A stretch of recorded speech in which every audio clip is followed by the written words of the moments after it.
আমরা প্রতিদিন ইন্টারনেট ব্যবহার করি, যেখানে সার্চ ইঞ্জিনের মাধ্যমে বিভিন্ন ওয়েবসাইটে প্রবেশ করতে পারি। কিন্তু আপনি কি জানেন, ইন্টারনেটের একটি বড় অংশ আমাদের সাধারণ ব্রাউজার থেকে দেখা যায় না। এইটাকেই বলা হয় ডার্ক ওয়েব। আজ আমরা জানবো ডার্ক ওয়েব কিভাবে তৈরি হলো, কে এটি বানিয়েছিল এবং এটি কিভাবে কাজ করে।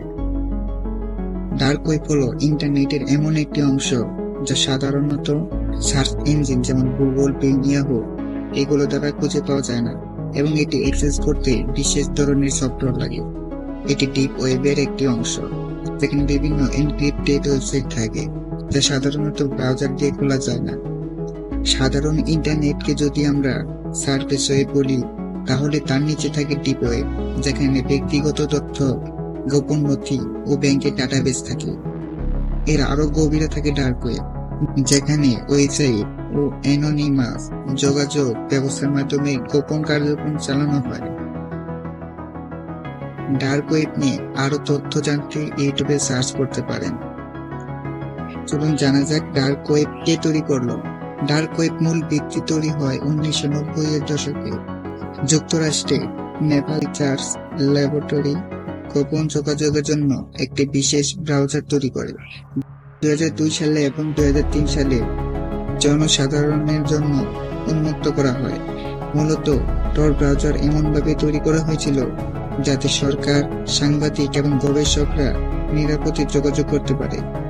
তবে ধীরে ধীরে এটি অপরাধমূলক কাজের জন্য ব্যবহৃত হতে শুরু করে এবং ডার্ক ওয়েবের প্রচার ঘটে।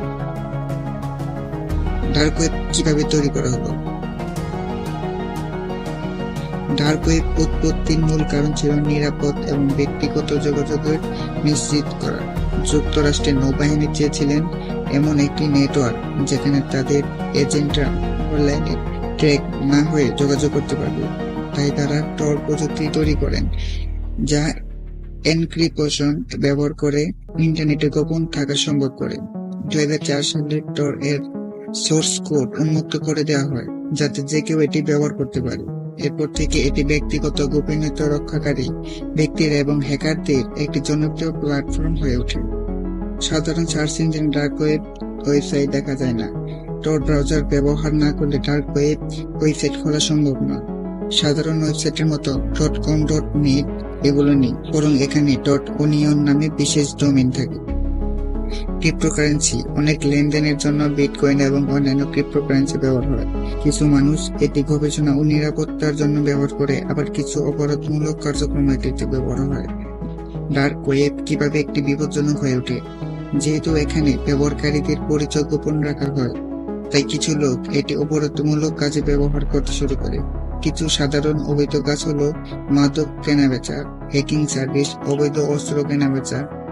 তবে ডার্ক ওয়েব কেবল খারাপ উদ্দেশ্যে ব্যবহার করা হয় না। অনেক সাংবাদিক, অ্যাক্টিভিস্ট এবং গবেষক এটি ব্যবহার করে নিরাপদ যোগাযোগ এবং সেন্সরশিপ এড়ানোর জন্য।